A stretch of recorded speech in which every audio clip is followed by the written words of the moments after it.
So, good evening and Puttandu Narvaithukkal to all the Tamilians and South Indians. And a Happy New Year in different forms to anyone from India. Take a moment, put yourself on mute. Do make sure your video is on so we all get to see you.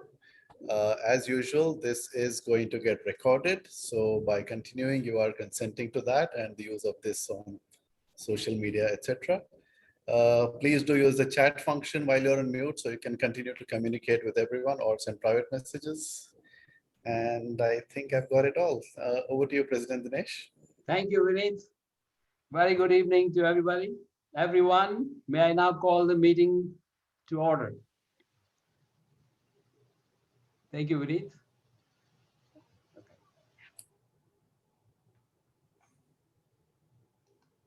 All right, just a technical review. Honorary members, Bhagwan Pak Mohan, honorary member Shifan, past presidents, fellow Rotarians, distinguished guests, prospective members, ladies and gentlemen. I'm delighted to welcome you all to our 38th club meeting of current Rotary year. Our speaker, Mr. Chew Ming Fai, thank you for being here with us. And thank you for accepting our invitation to speak on a very interesting subject, very close, very interesting and close to our heart, Sustainable Singapore Green Plan. It's my pleasure now to call upon our new Rotarian Srihari Shikhakola Kolu to raise the toast of our great institution, Rotary International. Rotarian Srihari, please. Good evening, President Dinesh and fellow Rotarians. It's my pleasure today to raise a toast to the Rotary Club of International. A toast to Rotary International. Rotary International. Rotary International. All right. Rotary International. Thank you, Srihari. Thank you. Let me share my slides.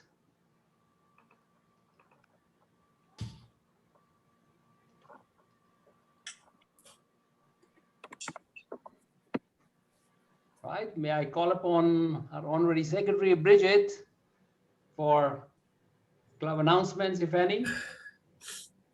Yes, thank you, President. I do have a few, two announcements exactly. One is tomorrow. Is the... You set example. You have to set example. You set example. Can you mute everybody? Yeah, I'm already done. All right, one more time. Two announcements. Tomorrow is the third Thursday of the month, so Rotarian Varun is hosting the ISC meeting. It's a hybrid meeting as it's become a tradition for the ISC committee. The location is at the High Street Center. I think this is Lipke's office, and the meeting starts at 6:45. And I think Varun is not online yet, but the IC committee members will know how the evening is going to proceed. And the second announcement is, please, everyone can update their details of the membership details for the next print of the Rotary membership directory until the 30th of April, please. These are the two announcements for today. Thank you. Thank you, Bridget.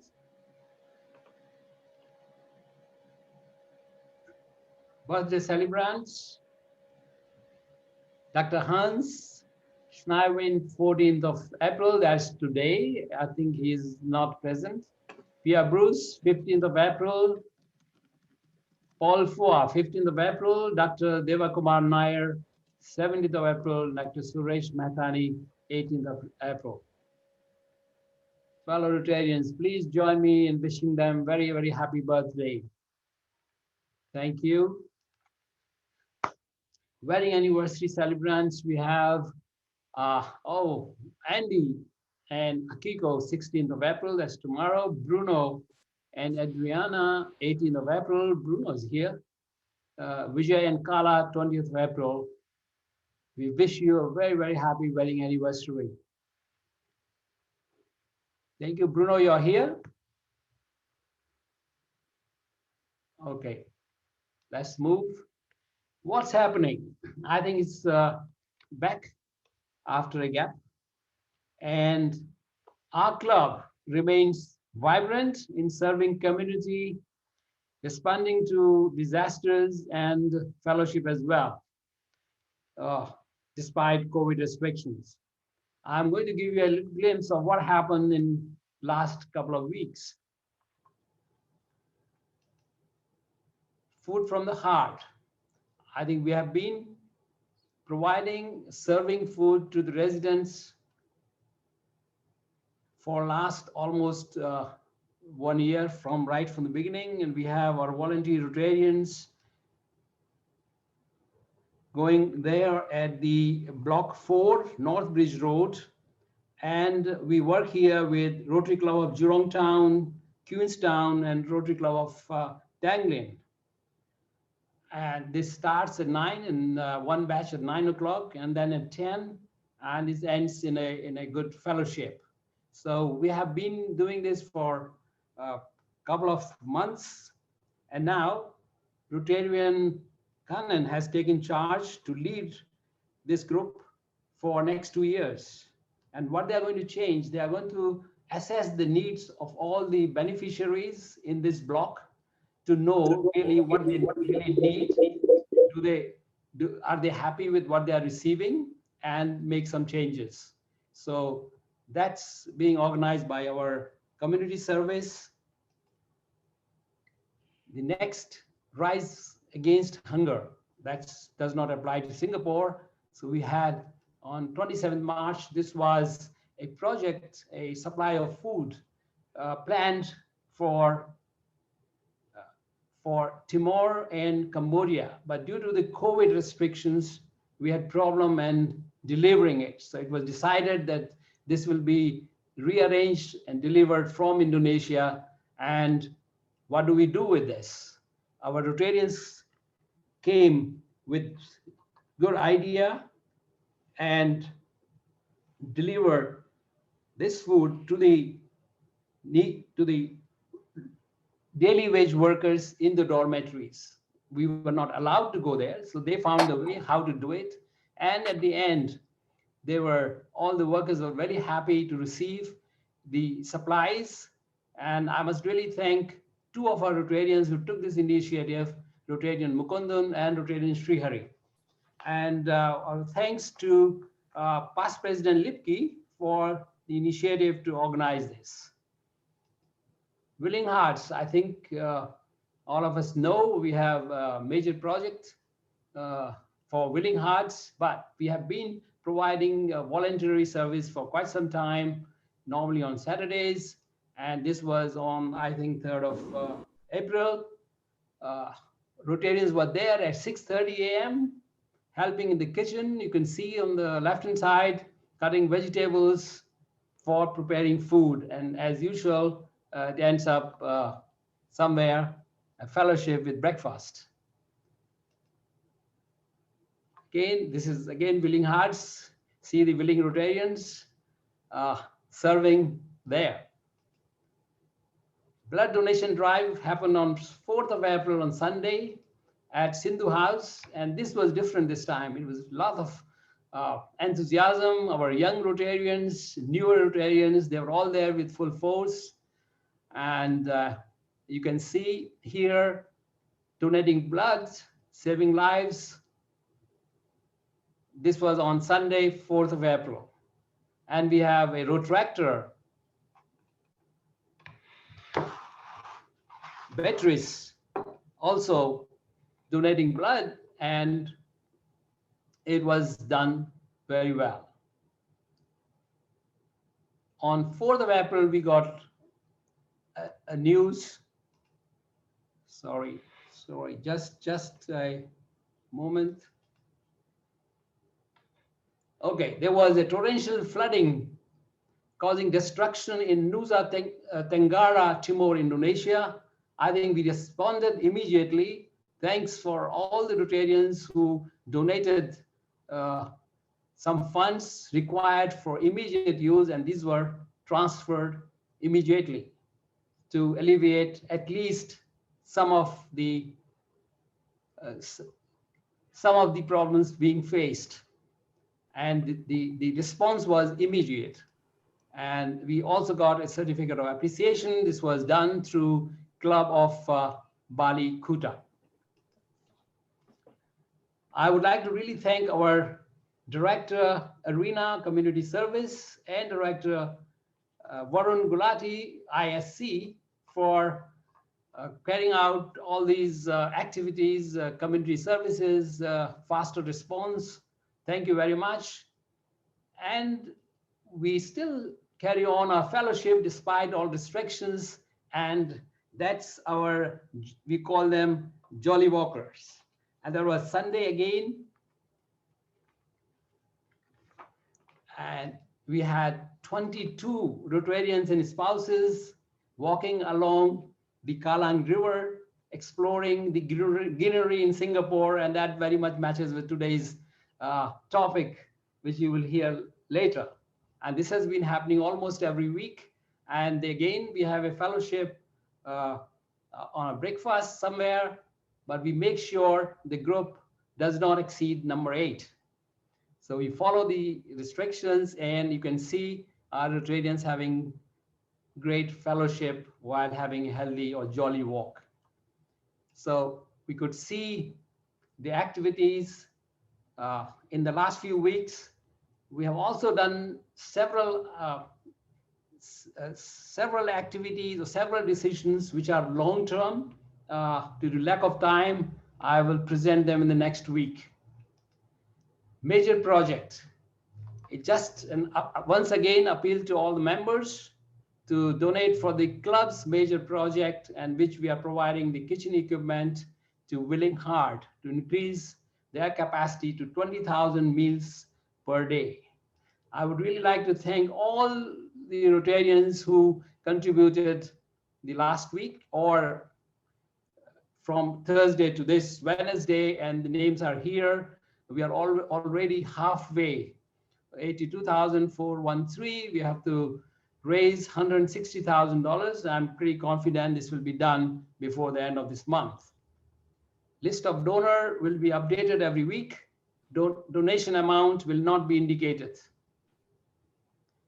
So thank you so much once again, and please keep your donations coming in. It's going to be a fantastic project to serve the needy in here in Singapore. This is the Singapore project.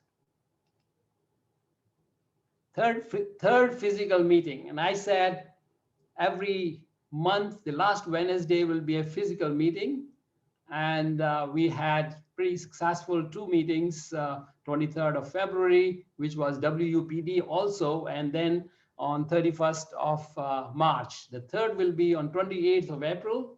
Registrations are open already last week, and some of you have already registered, but now I'm very pleased to open this not only for members. Members can have their guests. Spouses are most welcome. And if I'm sure that we'll reach the limit of 50, the limit is 50, so please register soon.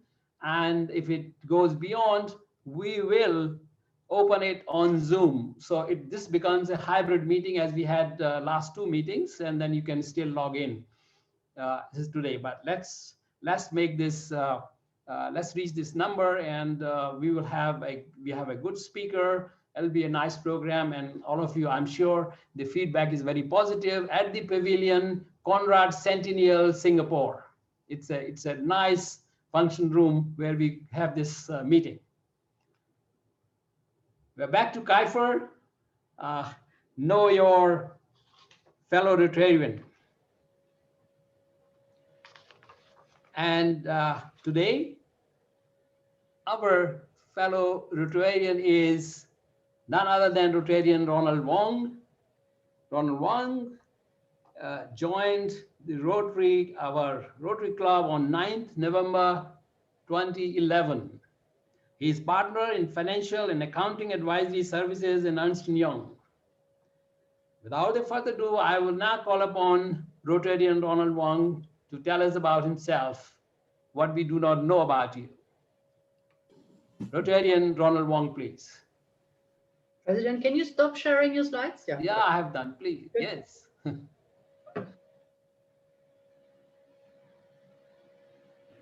Hi, can you hear me? Yes. Okay, Yes, let me perfectly share my fine. slide if you don't mind.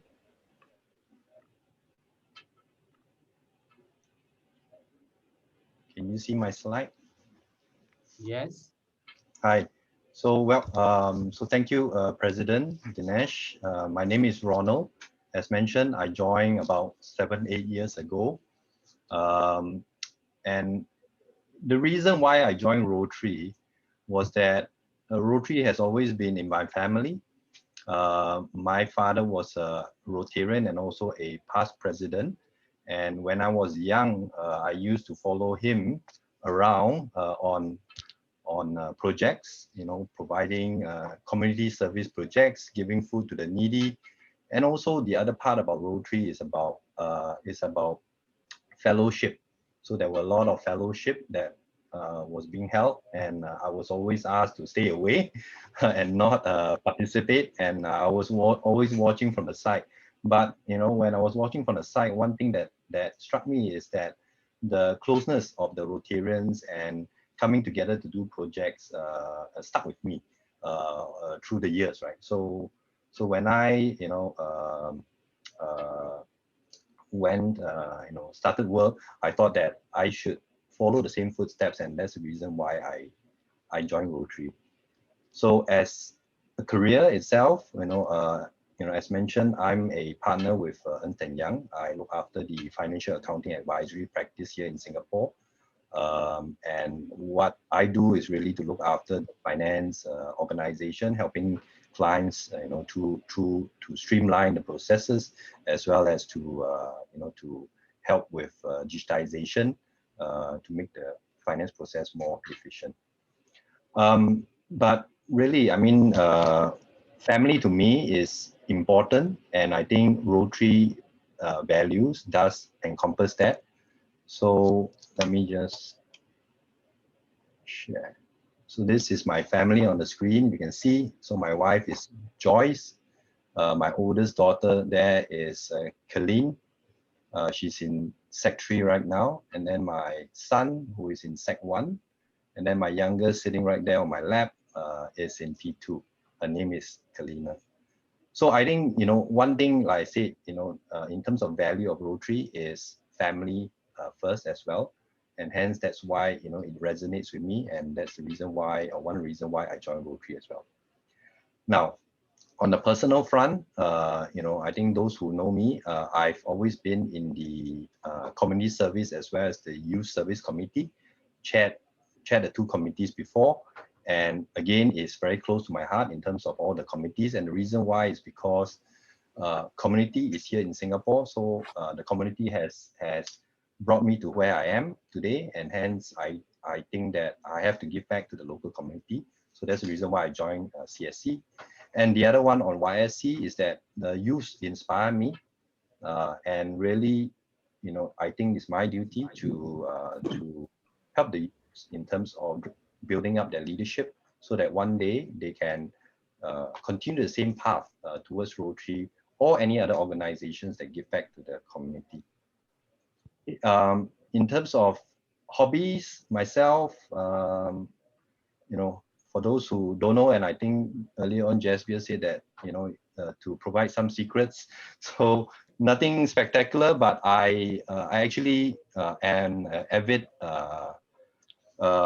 aviation, enthusiast. So I do have a pilot license, and I fly a small little plane. You can see here in the photo, and I do that in Malaysia. Unfortunately, now with the restrictions, we cannot fly. And whenever I tell my friends that I fly a plane, they always think that I fly a jet, but actually no, it's a really little small plane right here. And but the enjoyment is always being able to travel with friends. So I'll end off by the last thing is that really in Rotary, I think it's about, for me at least, it's about fellowship. It's about working together, like what President Dinesh shared, right? walking, doing walks, doing the food drive together, and also doing projects together. So in the last years that I chaired and joined YC, this is one of the projects that was done. Stop Hunger Now, where we had almost 500 interactors coming to pack food for the needy, and it was a whole day event. This was held at SJI International, and you can see some of the sponsors, Rotarians, interactors, as well as district level people there as well joining for the event. So I think this really sums up, for me at least, Rotary, and hopefully it is also your reason on why you are in Rotary. So thank you very much. Back to you, President Dinesh. Thank you. Thank you, Ronald. And Ronald also is the Vice President of the board next year. So he will be there in the leadership team. And thank you, Ronald. We know about you and we know about your flying. Perhaps one of these days you can take us along with you. If you dare. Thank you. Thank you. And Ronald, one thing I can see that you are a very cool person. In spite of doing all this, I see you very calm and really helping everyone who needs. Thank you. Thank you. So just I share the screen once again.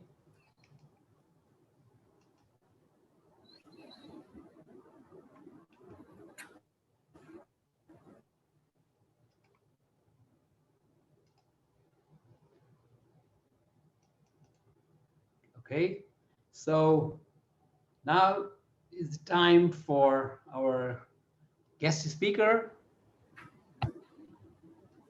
Today we have with us Mr. Chew Ming Fai. He's the Deputy CEO and Director General of Public Health, Singapore National Environment Agency, NEA.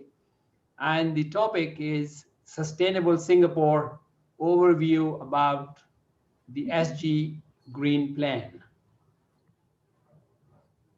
Before I call upon Rotarian Tom for introduction, I would like to welcome our spouses who are here again to listen to our speaker. First Lady Rekha,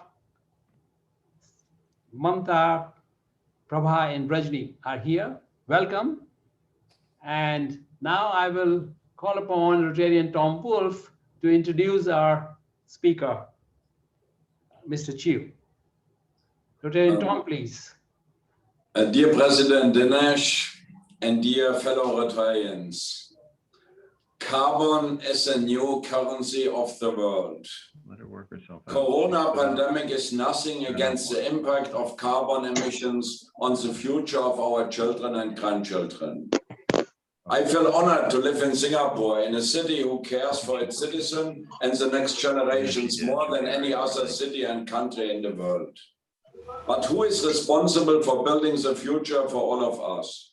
And what is the green plan of the government of Singapore? How do I change the speaker on? To give us answers, Zoom. I would now like to invite our prestigious speaker, Mr. Chew Ming Fai, Deputy CEO and Director General of Public Health, Singapore National Environmental Agency, called NEA, to speak to us about the Singapore Green Plan 2030, about the national sustainability movement.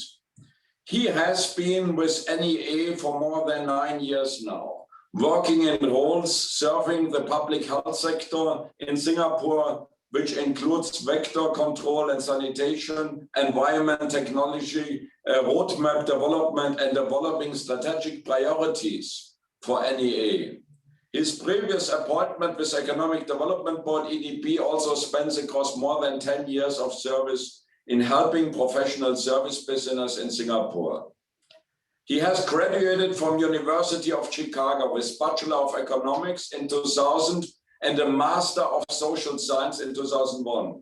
He has also attained his Master in Public Health with the NUS Swee Hock School of Public Health in 2018. He is also a member of the oldest and most prestigious honor society in US, the Illinois chapter of the Pi Beta Kappa Honor Society. We are honored to have him today to speak to us about the next great plan for the sustainable future of Singapore.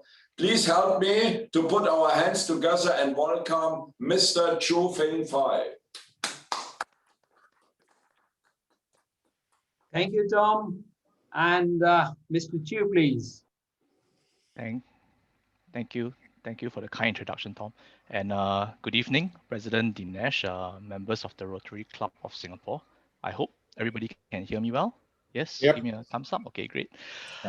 So today I was actually invited to speak on this topic by Suresh, actually over LinkedIn. We have not met before this, but I made a post about it on my LinkedIn page, and then he reached out and said that, would you like to come and speak to the RCS about the Singapore Green Plan? I thought about it because actually, to be honest, the Singapore Green Plan is such a broad and massive plan that I actually didn't feel very well equipped to actually discuss it with any level of details with the Rotarians here. But I think when I thought about it a little bit more, the fact of the matter is that the Singapore Green Plan affects all of us. And where it was introduced in Parliament, I think last month, no less than 6 ministers, as well as Senior Minister Teo Chee Hean and DPM Heng spoke on the topic. So I thought maybe today I'll just give you a brief overview of what the plan is about. And even that brief overview will take me about maybe 12 slides to go through. And then if there's really any area of interest where members would like to go into a little bit more details, can drop me a mail after this and I can link you up with the right people who can maybe get into the details with you if you're interested in any particular areas, right? So I hope that's fine. So with no further ado, maybe you can put up the slides and then I'll just go through the contents with the members here today. Yes, we do. Thank you.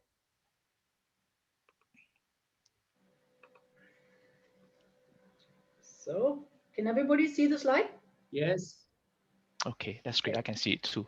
Yeah, so on the opening screen, you will see here actually below, 5 ministries are actually listed. So when the Green Plan was introduced in Parliament, DPM opened on it. SMTO then gave a brief overview because he's the minister in charge of climate change and sustainability. And then subsequently, all the ministers that were in charge of the various ministries came up to speak because essentially the Green Plan covered almost every aspect of our life, right? So Minister Lawrence Teo spoke from the education perspective, Minister Desmond Lee spoke from the national development perspective, Minister Grace Fu spoke, Minister Chan Chu Seng, as well as Minister Tan Si Ling from MTI spoke, and then Mr. Ong Yi Kang shared with us some of the exciting plans for transport infrastructure in Singapore. So for the rest of the deck, I will actually go through in some high-level details about what the pillars of the plan comprise of. So next slide, please.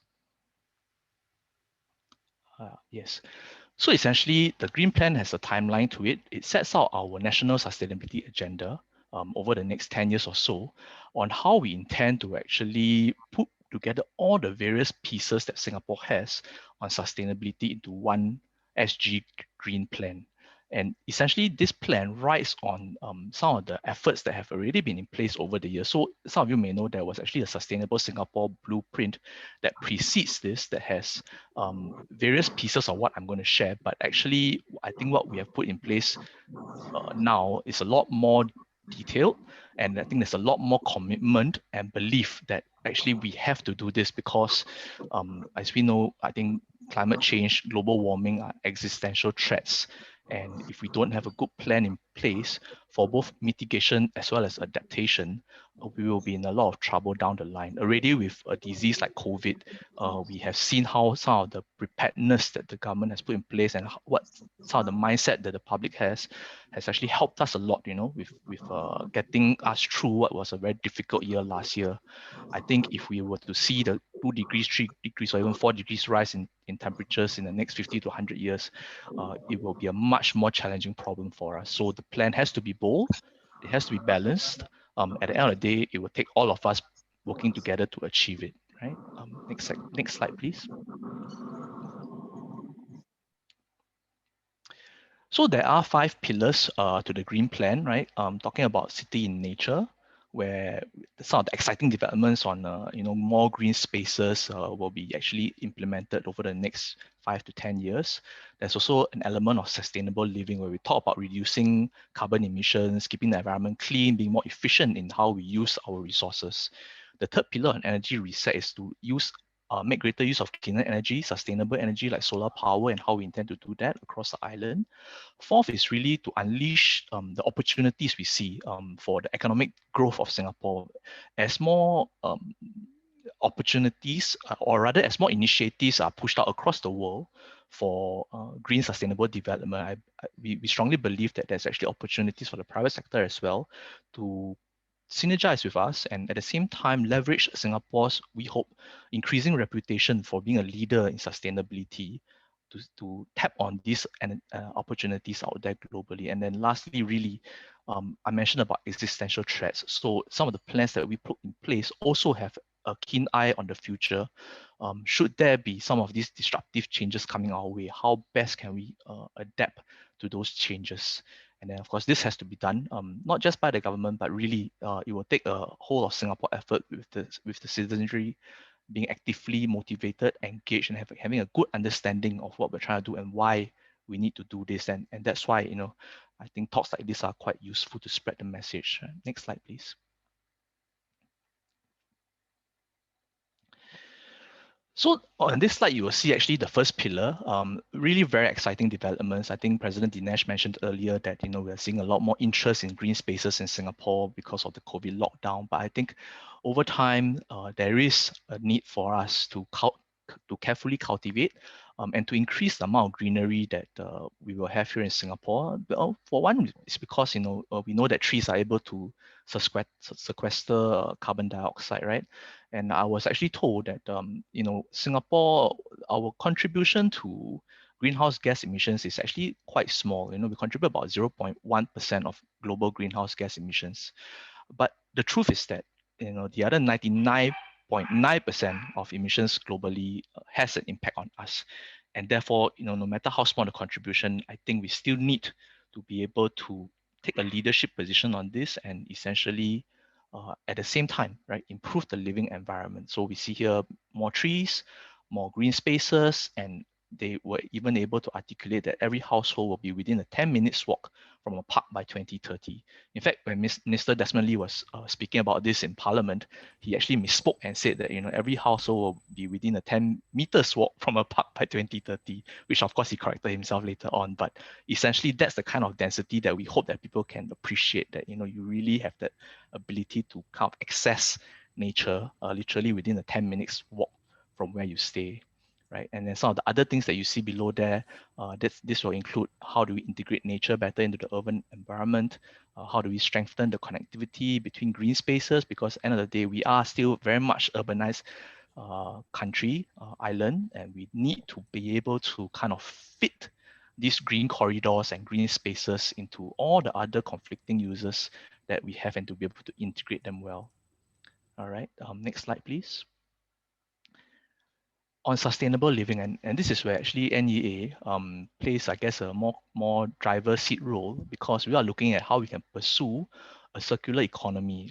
We know that there's actually only one landfill in Singapore today. Members may know that actually almost all our waste in Singapore are actually incinerated, and that significantly reduces the volume of waste. But at the end of the day, all this incineration bottom ash needs to be put somewhere, and they are actually put on an offshore island called Pulau Semakau. There is only one Pulau Semakau. Once that landfill is filled up, we have to go around looking for another landfill in Singapore, and I don't think anybody would want to have a landfill in their neighborhood, which is why we are really actively looking at ways and means to minimize the amount of ash and waste that goes to Semakau, and hopefully we will not have to look for another landfill. In essence, we hope to be able to actually extend the lifespan, the useful lifespan of Semakau indefinitely, right? So that's really one big piece of what the NEA hopes to achieve with various initiatives. In fact, recently you might have read in the press that we are looking at considering introducing plastic bag charge. Not that plastics take up a significant amount, or plastic bags after incineration really don't take up a significant proportion of the landfill space, but I think it sends a strong signal that we want to take this seriously, and that everybody at the end of the day, everybody needs to be given nudges and signals that they do have a role to play. Besides landfilling and waste, of course, other things include how we can get more members of the public to take public transport, because we know that that's actually a more energy efficient way of getting around. And the schools too, I think, will have to play their parts, and they are already. The students are actually taught today, on various aspects of environmental sustainability, and MOE has said in Parliament that they will be looking at the school level, how do they teach and string together more of the curriculum under a new eco-stewardship program that they'll be rolling out. And in terms of the school infrastructure itself, they're looking at the tracking and then reducing the emissions from schools, and methods that they can do that by, for example, will be installing some of these solar panels on the rooftops, looking at more energy efficient equipment, and then reducing energy use in the classrooms, etc. So I think the next generation will have this cross to bear, and we hope to be able to inculcate this into them. And then of course at home we too have to play our parts to encourage and to reinforce what the teachers are teaching. I saw a question about the PDF. Yes, I think we can provide that. That's not an issue. Next slide, please.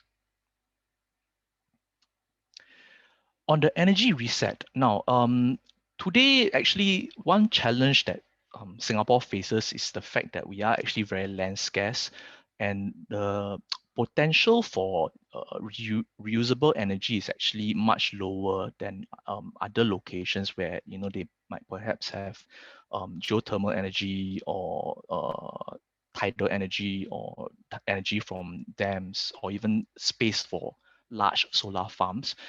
But nevertheless, I think we will have to do our part to see what we can do to use our energy more efficiently, and at the same time squeeze out whatever sources of reusable energy that we can, right? So one of the things that we will be doing is to increase solar energy deployment by 5-fold to at least 2 gigawatt peak by 2030. So 2 gigawatt peak roughly will be able to give us power for about 300,000, I believe, households. So while it sounds small, 3%, but that's actually 350,000 households. Of course, there are big industrial users and commercial users of electricity in Singapore as well. So we will do that to ramp it up. At the same time, we will reduce energy consumption of our desalination process, because I think members will remember the other scarce resource that we have worked hard to overcome in the last 50 years is really the water scarcity problem, right? So now actually we have, I believe we have more or less overcome it. We have about 4 national taps today, right? Ranging from the reservoirs, imports from Malaysia, desalination, as well as new water, right? Recycled water. And actually the vulnerability has shifted away from a water issue to an energy issue. Because if you think about it, if we have enough energy, we can actually recycle and reclaim water. So the critical resource that actually we need to work on is energy. If we can actually crack the energy problem, Singapore essentially, right, will be able to be less vulnerable as an island state, because that is one area where if we can have a reliable, sustainable source of energy, cheap energy, then you can actually get your water, you can actually get your food from the various things that we can further optimize in Singapore. Besides energy, of course, I think the other thing that will have caught people's attention in the parliamentary discussion is this thing about cleaner energy vehicles. So Minister Ong Ye Kung actually spoke about this. So by 2030, right, all new car and taxi registrations will be of cleaner energy models, which means EV hybrid vehicles. And by 2025, actually, we have also said that new diesel car and taxi registrations will cease. And in between 2025 to 2030, we'll be letting people know what are these new cleaner energy vehicle models that we are actually promulgating, because by 2040, we are looking to actually eliminate cars with internal combustion engines in Singapore, right? And as part of that, we will also be looking to roll out electric vehicle charging points, right? So the target here is 60,000 EV charging points by 2030. And then we'll try and do that for the towns, HDB towns as well, because 80% of the population actually stays in HDB flats. And if you're interested to know more about how this is to be done, Minister Ong actually speaks at length about it during his speech. I'll let you know the link that you can refer to, because he was going on to explain that there's a difference between quick charging and slow charging, and then he was also talking about the ratio of EVs to charging points that we have to come to some sort of a agreement on, and then how then we can roll out and make this a possibility. So green vehicles, I think, very real, with concrete plans of how we intend to roll it out, and I believe having a direct impact on many of us here, right? As for the other areas that you see here on screen, green energy, green infrastructure and buildings, sustainable town and districts, I think these are the aspirational goals we have set for ourselves, many of which are actually already in place, and we hope to be able to achieve them again over the next 10 years by 2030, many of these goals. Okay, next slide, please. Green economy. So I spoke about this, right? We want to be able to unleash the private sector to take advantage of the new jobs that are out there, the new technologies that are out there, the new opportunities that are out there. And I think we've heard some of our larger corporates, right, pivoting towards doing so, right? Your banks have been looking at opportunities. There have been a lot of announcements about green bonds. Some of our large conglomerates like Kappa and all that have also been repositioning themselves to be able to tap on opportunities in sustainability. So we will continue to do so, right? And then even in Singapore, where Jurong Island itself was a chemical island, they are looking at, or rather MTI is looking at how we can really position it as a sustainable energy and chemicals park going ahead. Right, and from STB colleagues, even though I think hotels have been really hard hit by COVID-19 over the last year, what we have heard actually when when STB went around doing its market studies, I think there's a strong pent-up demand for travel, and when travel market does open up, some of these tours and tourism initiatives that centers around sustainable tourism will be big hits, and we can probably work with players in Singapore as well as in the region to see how we can leverage that better, right? So again, I think tremendous opportunities for us to think about in green economy and how that can be part of the SG Green Plan. Next slide, please, which is the last pillar really on resilient future. So now, even as we look at the mitigation measures, to keep carbon emissions low and to transform our living environment, I think the threat remains, right? End of the day, we are a small city state, highly vulnerable. There must be plans that we need to start thinking about now on how we can potentially mitigate and adapt to the challenges ahead. So one is really sea level rise. I think we know that given the projections, there will be sea level rise as the ice caps melt if the temperature continues to rise at current trajectories. So we do need to be able to understand how that will impact us, and plans are already in place. My colleagues in PUB as well as other agencies are kind of looking at this very seriously and drawing up plans, long-term plans, actually very long-term plans to mitigate the effects of climate change and rising water levels. Keeping Singapore cool is another. Actually, I mean, we have been around the region, you will know that Singapore actually, even being on the equator, islands like Bali and Phuket, in the morning it's actually quite cool. Even though we know we are kind of all on the equator, but in Singapore itself, we suffer from the added effect of the urban heat island, right? So a lot of concrete, perhaps not enough trees. So that's why even as temperatures continue to rise, I think there is scope to look at how we can continue to keep Singapore cool. And this is actually one area of work where I'm actually looking very much forward to, because I do hope that we can somehow make Singapore cooler. I mean, one of the fantasies I had was that, if we could tow Singapore to a more temperate climate, how great that would be, but we know that's not going to happen. But essentially, how do we then keep Singapore cooler? And third point here is really providing for our own food. That's where we talk about having 30% of Singapore nutritional needs by 2030. So I think that's another area where we are going to work very closely with the Singapore Food Agency to see how the resources that are needed can be better optimized, and then at the same time improve our resilience. Okay, next slide, please. So we can't do this alone, right? So the public service will take the lead. So some of the initiatives you see here within the government, we will look at having carbon targets for ourselves and how we can peak emissions earlier. So the country, we hope to peak by 2030. For the government, we hope to be able to peak earlier than that. And then we are also looking at expanding the greengov.sg, which is what we are branding this initiative for green development in government, greengov.sg, and driving it so that civil servants and all of us can actually be the ones that can walk the talk and lead the way in being green and being more sustainable in everything we do. Next. And of course, the green citizen. So I've actually spoken a lot, but really it's just the tip of the iceberg, right? We want to be able to engage with partners, public sector, private sector, people sector, businesses. And this plan is an evolving plan. There are some resources available. You see there the $50 million SG Eco Fund. So projects of up to $1 million can be funded up to 80%, or rather 80% funding subject to a $1 million cap.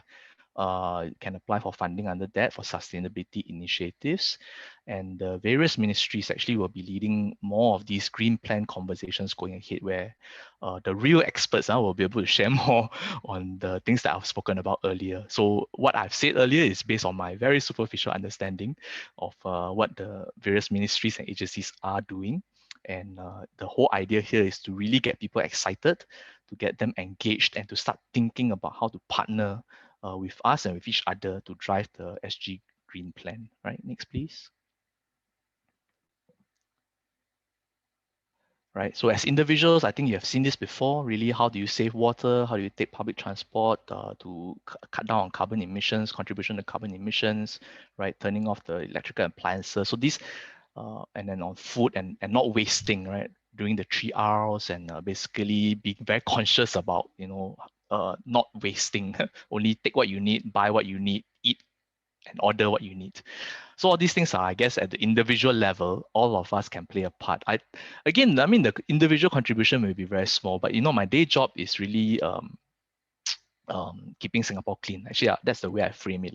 As Director General of Public Health, I'm the guy that is in charge of all the guys going around giving fines for people who litter, who spit, who smoke in prohibited places, right? And I find that actually a lot of times, people will give us very well-meaning suggestions and advice. Oh, catch this person here, get that person there. We can do that, but we can only do so much, right? At the end of the day, I think it takes the entire community to firstly play their part, and then secondly be an advocate for what they believe is right, and then hopefully that way we can change the entire societal tone to essentially be the change we want to see. And I think all of us want to be part of this exciting journey. Yeah, next slide, please. So really the last slide I have here is on the businesses. So I think if you are interested, these are some of the things that in your business premises you can also consider doing to be part of the green plan, right? Okay, next slide, last slide. So there's a website on this, www.greenplan.gov.sg. Lot of good information there, including the budget speeches. So each minister spoke for, I think, easily 20-30 minutes, but they've summarized those speeches into, I think, 2 separate 1 hour-ish presentations. So you might want to check that out. I've also given to Bridget a short 15 minutes Facebook link that have the ministers essentially sharing the high-level initiatives that their respective ministries will be pushing, right? So if you don't have the 2 hours, there's the 15-minute video that you can look at as well. if you're interested, right? So with that, I end my presentation. I see there are some questions at the bottom, so let me just look through them, yeah? But yeah, if there's anything, feel free to Can raise I it on the stop chat as well. share? Then I can see who is participating, I think, because otherwise I can't do this. So let's go back to gallery view, then we see where people are. Okay, I come to you, Bridget, in a second. Yeah, but I think Ming Fai was already looking because I couldn't see the chat while I was sharing. Right. So Ming No, Fai, I will pass on to Bridget in a few seconds. Thank you very much, Mr. Chew, for a very comprehensive snapshot of Green Plan. And I would just say about when you talk about the economic impact, I think the part of the Green Plan has been there for many years in Singapore. And I, as an entrepreneur, started my company from scratch. It was all on Changi waste treatment plant and new waters, desalination plant. And now you have a big investment in Tuas, where you have integrated IMF, the integrated waste management facilities together with the waste treatment, and it's the major project now for the industrial or the involved into the industrial economy.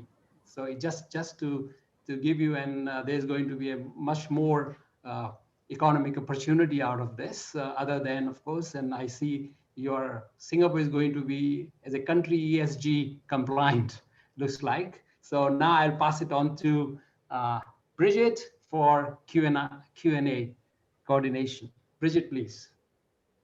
Yes, thank you, President. I think Ming Fai, you already saw the questions. How do you would like that? Would you like go one or the other, or should I pick a few? Because I like one, if I may. Louisa asked, would you think that a plan to populate edible fruit trees around Singapore is a good idea that will be in line with the first pillar of a city in nature and also overlap with pillar 5? Yeah, thank you for that. I think I can take the questions, but again, I must explain, right? I've said that if we were to kind of answer these questions, you probably need the real experts to be here, and of course, I suppose they will have to speak on behalf of their respective agencies or ministries. So for many of these things, as an individual, I suppose we all want to be able to contribute in some way. We all want to be able to contribute in some way. So there will be many conversations going ahead on the SG Green Plan. So at the, I guess, the relevant platforms, it will be a good opportunity for you to raise some of these things, like, you know, edible fruit trees and all. Yeah, so let me just kind of leave it at that, right? Because again, I I'm not the expert, but there are actually a few things that perhaps I can comment on a little bit more. One is this thing about the Singapore's recycling rate. Yeah, so Okay. Singapore recycling rate, there are certain areas where we have done very well, right? So like construction and demolition waste, I think it's almost 100% recycled here in Singapore. However, where we are not doing a very good job really is in the individual recycling rates, the households. We have rolled out, you know, the blue bins island-wide. You see them everywhere. But I think if you look into the bins, sometimes it can still be a problem because it's contaminated with food waste, for example, right? Or people are putting things in there that are actually reusable but not recyclable, right? So the example would be, say, a mattress is kind of reusable to some people, but it's really not very recyclable, right? So where it's in that area, I think we'll probably have to do more on, I guess, the education front. On the back end, we do have the systems in place to be able to sort out the commingled waste, recyclable waste that comes into our waste stream today. But again, if you want to get really pure and good waste that's recycled and has economic value, then the more we do on the upstream, the more people are bought into this whole idea of sorting and sorting it properly, the better the outcomes will be on the back end. So the education piece, we have always done. The infrastructure piece, there will be probably more infrastructure that will be put in place. I think some of the plans will be announced in due time.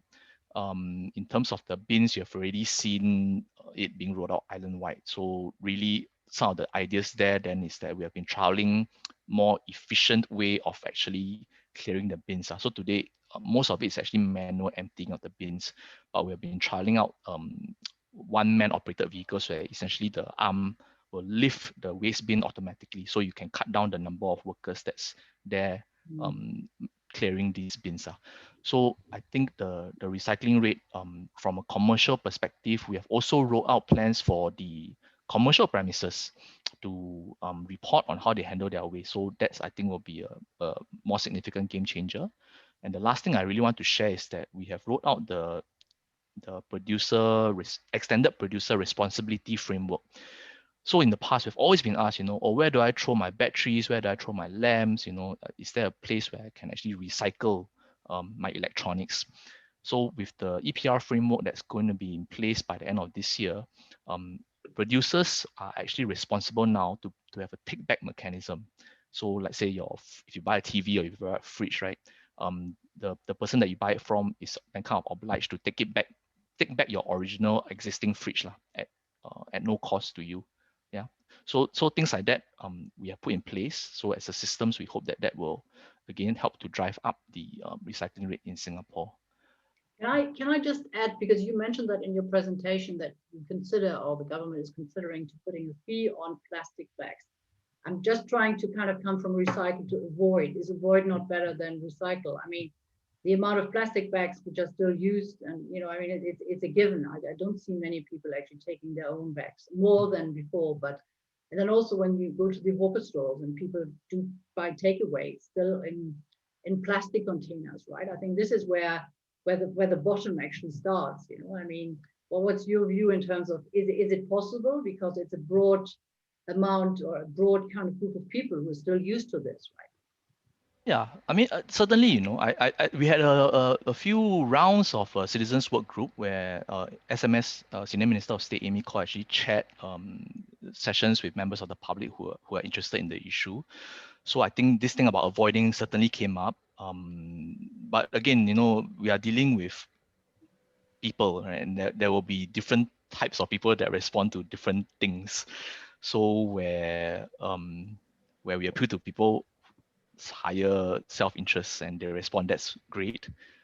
Then there will be that segment that will respond to a small fee if we so decide, because I don't think it's a given. I think we are still kind of taking in, and then we'll probably come out with a statement on what aspects of the plastic bag charge, if there's a plastic bag charge, we will be imposing. Yeah. Is there any other question which you think you have a view, like Singapore will be a green dot, but how about the neighbors? I mean, you might have an opinion on what's Brunei doing, what's Malaysia doing, what's Indonesia, Vietnam.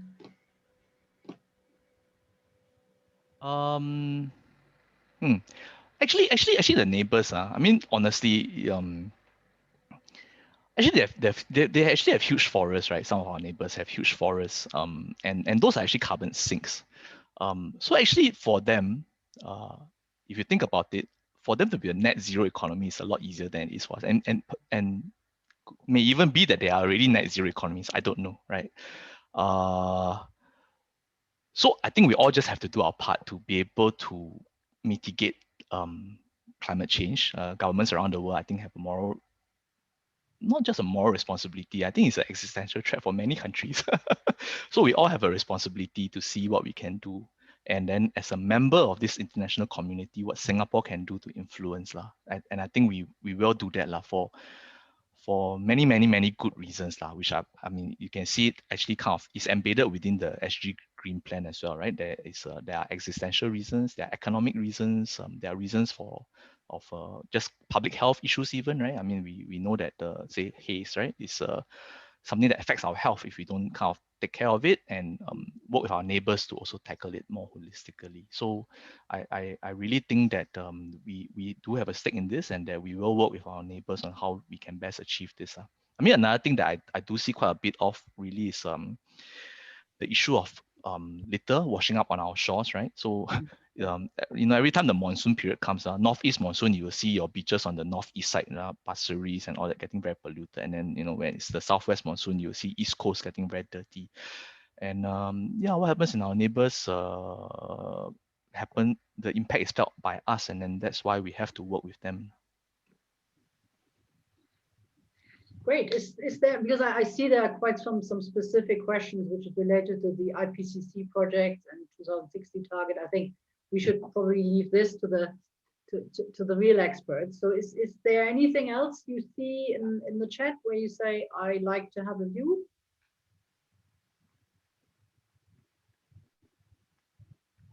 Let me just check.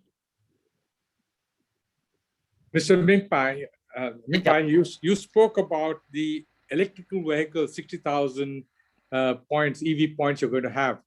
Is the government looking at any subsidies on the COE and taxes? Because there are already electrical vehicles on the road. The MG has brought them, Tesla has brought them vehicles. Yeah. So because there'll be a carbon benefit to you. So is the government going to consider any kind of subsidy? Yeah, I'm not totally familiar with this, but there are actually already subsidies in place, the CEVS, right, Clean Vehicle Emission Scheme. So, if you are overly pollutive, you are charged more. And then if you emit less, there's actually a subsidy already in the price of the car that you pay for. So that's for the car itself. I think we have always been looking at how we can tweak that even more. And if I'm not wrong, I think I do recall Minister Ong saying that they are actually looking at it again to see whether or not can make it perhaps more attractive. Again, I have to check because that's what I thought I heard Minister Ong say. On the EV charging point itself, so that's quite interesting. I think this one will be a mixed model. Again, I've seen some of the private companies going around now, SP Grid, for example, SP Power, right? They've been going around actually installing some of this and offering some of the condos and malls some of these charging points. So I think some of you in the audience may actually be more familiar than me if you have been approached by them. So I think there will be a mixed rollout, right? Government might build some, and then certainly HDB will have to look at building some. And then at the same time, the private sector will have to come in. And then you have this thing about the fast charging and slow charging. I think again, the private sector is there to kind of provide some of these alternatives. Presumably, if there are people out there who, for whatever reason, find that their car is going to go flat in the next 2 hours, they need a quick charging point, and then they go drive and look for one that presumably will be offered by the private sector, right? So I mean, these are all the exciting things that can happen over the next 5 to 10 years. In fact, I think it's already happening now. You also spoke about carbon reductions through solar systems and EVs, etc. What is the view of the government towards hydrogen refueling dispensers and hydrogen energy? I don't think I'm qualified to speak on that. Yeah, but thanks for the question. Which department handles that aspect of energy? Actually, I have a good friend. He works in EMA, ex-colleague of mine from EDB, Mr. To Wee Kiang. If you're interested, drop me a mail. I can link you up with him, and then you all can have a chat on that. Yeah. Thank you. Thank you, Suresh, and thank you, Mr. Chew. I think we can come to the end of the Q&A because this can be never ending otherwise. So may I now call upon Lieutenant Louisa Lee to give vote of thanks. Thank you, President. And thank you so much, Mr. Chew, for giving us such a comprehensive overview of the Singapore Green Plan. 2030 is only 9.5 years away. As adults, I think we do need to view this from the perspective that we are borrowing the planet from our future generations. We do have many Rotarians who are in leadership positions in their respective organizations who, I'm sure with today's knowledge shared here, are in the position to make an impact. So thank you, Mr. Chew, once again, for taking this time to go through the Green Plan with us and for driving home the message for us that really the Green Plan is for every individual. Thank you. Thank you very much. Thank you, Louisa. Can you please all unmute yourself and give a round of applause to Mr. Chew? Thank you very much. Thank you so much. Thank you, Mr. Chew. Thank you. I will put the Facebook link you shared with me. I think I will put it in the chat so then everybody can access and view it there. Can we get the PDF also? I have the It's fine. PDF. Here's a You can code. you can share it. Yeah, Oh, that- thank you, Mr. Chew. Thank you, Mr. Chew. Yeah. Thank you. For the PDF. Thank you. Next week, our speaker is Divya Patel, Chief Operating Officer, Ish Tolaram Foundation. I think you are familiar with. And the topic is story of Ish Tolaram Foundation. I think Ish Tolaram Foundation is helping us in carrying out our projects worldwide. And I think we have to really listen the story of the foundation. That will be our next week. And with that, I think we are coming to close the meeting. I think it has been a wonderful speech by Mr. Chew, and I think we all enjoyed it. And you can really continue for the fellowship for a couple of minutes. But with that, I will close the meeting. Thank you so much. Thank you very much. And we'll meet again on next Wednesday. Thank you. Thank you. Thank you, everyone. Thank you.